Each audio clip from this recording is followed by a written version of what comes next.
I had the wonderful opportunity recently of meeting a beautiful young lady who, to me, makes flesh in so many ways God's image of success. Her name is Alisa Hamilton.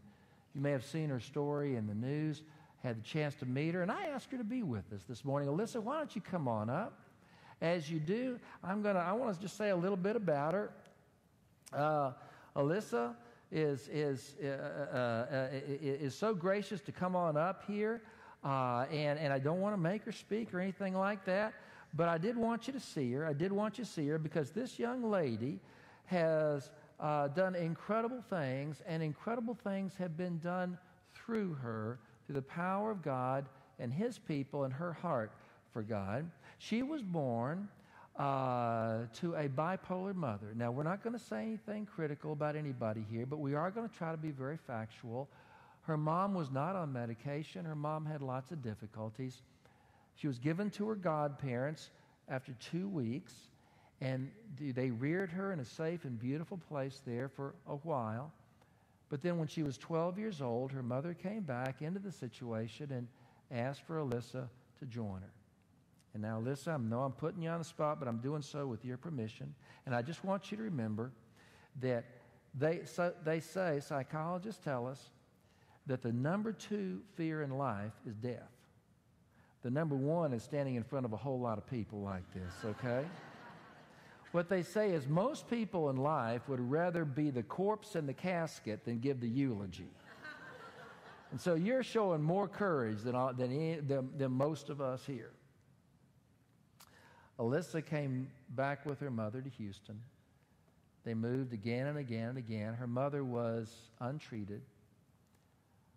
There were boyfriends, there were problems, there was abuse, emotional and physical. Many times there was no food or electricity in the house. Alisa went years finding her own food, making money to provide electricity for the home, food for the table, medical care, just trying to get the things together that you do when there is not only no one helping you, but when in fact the person to whom God has entrusted you is hurting you, and it's a very hurtful situation.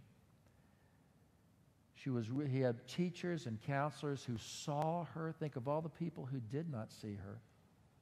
But there were people who saw her, who reached out to her, who helped her along the way. In one sense, she said that there were several teachers who almost became her high school parents and just loved her and encouraged her. She learned to believe in herself.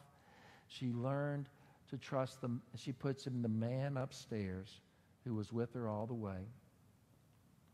When she was 18 years old, she was free, legally free, and she reached back out to her godparents. In September, she's been living with them. She has now graduated from Bel Air High School with excellent grades.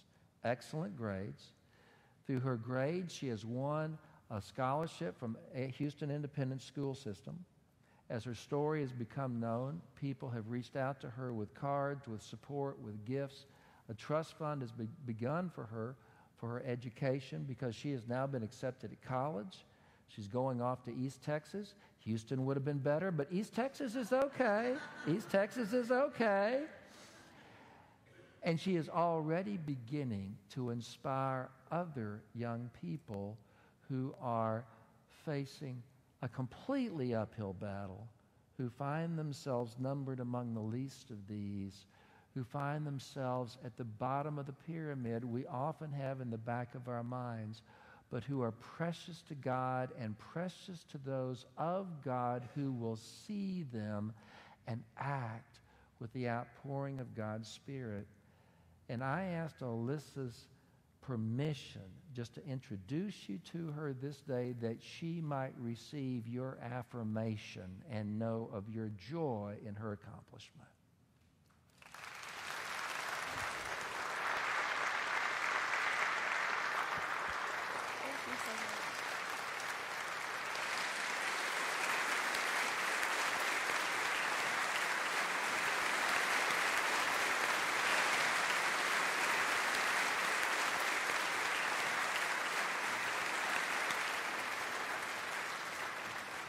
Now, Alyssa, in the years to come, I know there are going to be times when you kind of feel alone again. You remember not only your godparents and your friends, but you remember this congregation representing so many other people standing and cheering for you. We're going to keep cheering for you.